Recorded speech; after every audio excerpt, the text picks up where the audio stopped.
welcome to my ex-Christian Bible study secular deconstructing bonanza. I'm here to help you deconstruct. We're diving into the textbook, The New Testament, by Dr. Bart Ehrman, ex-Christian and biblical historian. I highly suggest you follow him on social media, get the book, and follow me too, of course, as I deconstruct and share my spiritual journey. I cannot wait to dive into chapter 2 with you, entitled, Do We Have the Original Testament? Because of course the answer is, let's talk about how the New Testament writings got passed down from when they were written in the 1st and 2nd centuries to now. We're living in the digital age where you can copy and paste the misspelling-ridden text from your ex all over social media with very little effort. So we forget that people didn't have that luxury for over a dozen centuries. Remember that the printing press was invented in the 1400s. Before that, every single book had to be copied by hand. By hand. So in order for you to have that impeccable-looking, leather-bound edition of the Bible with the fancy fonts and the pretty margins, massive amounts of scribbling had to be done over and over and over for a millennium. We have none of the original copies of the New Testament writings, which means that what we have are copies of copies of copies. We also know that the scribes weren't perfect and that God did not inspire thousands upon thousands of people to not make one single mistake. How do we know this? Because we have error-riddled manuscripts with tons of differences. We have about 5,700 manuscripts of the New Testament. Most of them are from the Middle Ages, which means dozens of copies were made between the originals and them. Between the manuscripts we have, there are approximately 1.7 million differences. Some of those differences are just people not knowing how to spell resurrection, but some are more significant. In fact, some of those differences are missing and added verses of today's most well-known parts of the New Testament. Why? Because some of the changes weren't accidental. There are actually 3 reasons for a difference. The first is straight up a mistake. The second is somebody thinking that the person he's copying from made a mistake and he's going to fix it, thus introducing a mistake. And the third is somebody not liking what was written there and changing it to fit his idea of what Jesus or Paul said or did.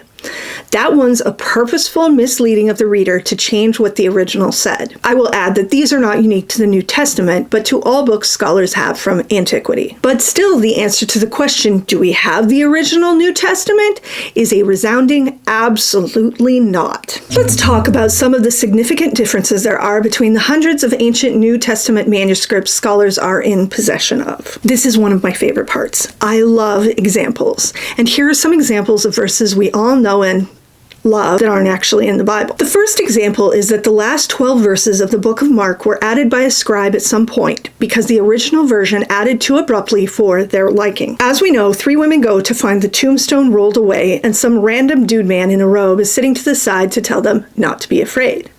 Verse 7 says, But go tell his disciples and Peter, he is going ahead of you into Galilee. There you will see him just as he told you. And verse 8 says, Trembling and bewildered, the women went out and fled from the tomb. They said nothing to anyone because they were afraid. And that's where the writer of Mark ends the story. Interesting, no? But somebody didn't like it and added 12 more verses about Jesus appearing and appearing and appearing and then getting taken up into heaven. Nope, none of that was originally in there. So the second example I have for you is Luke 22. Jesus is waiting to be arrested before his trial and crucifixion. In verse 42, he says, Father, if you are willing, take this cup from me, yet not my will, but yours be done. An angel from heaven appeared to him and strengthened him.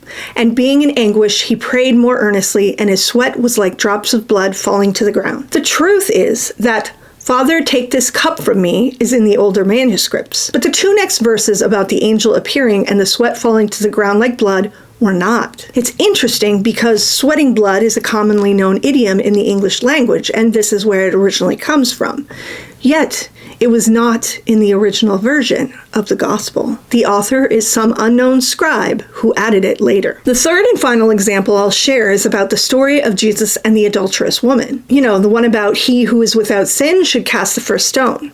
That entire story doesn't appear in the older manuscripts. That's right. One of the most famous, oft-retold stories wasn't in the original at all. Someone inserted it, and like a viral meme, it took off. But Dr. Ehrman, I hear you saying, how do scholars actually know what's a real verse and what's a fake verse compared to the original since we don't have the originals? I'm glad you asked, because it's a good question and he gives us a good answer. Okay, let's say they've got all these different manuscripts that overlap one book of the Bible. One's from 400 CE, 100 are from 1500 CE, and they've got a bunch between those two time frames.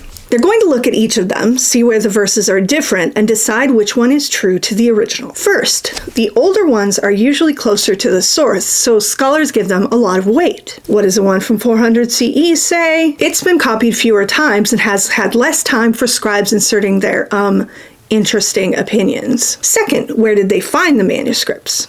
If they have 40 from this one little island, and those are different than the other 100 we get from all over the world, then those 40 are probably a local variant. They assume that the ones that are distributed across the world are probably more correct. Third, what about style?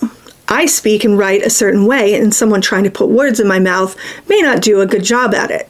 So if the verses sound nothing like how Paul writes elsewhere, chances are Paul didn't write them. Fourth, if everything's lining up to say that one manuscript is correct and that manuscript says stuff that goes against the doctrines of the church, someone may have read the original, decided they didn't like it, and changed it to make it better.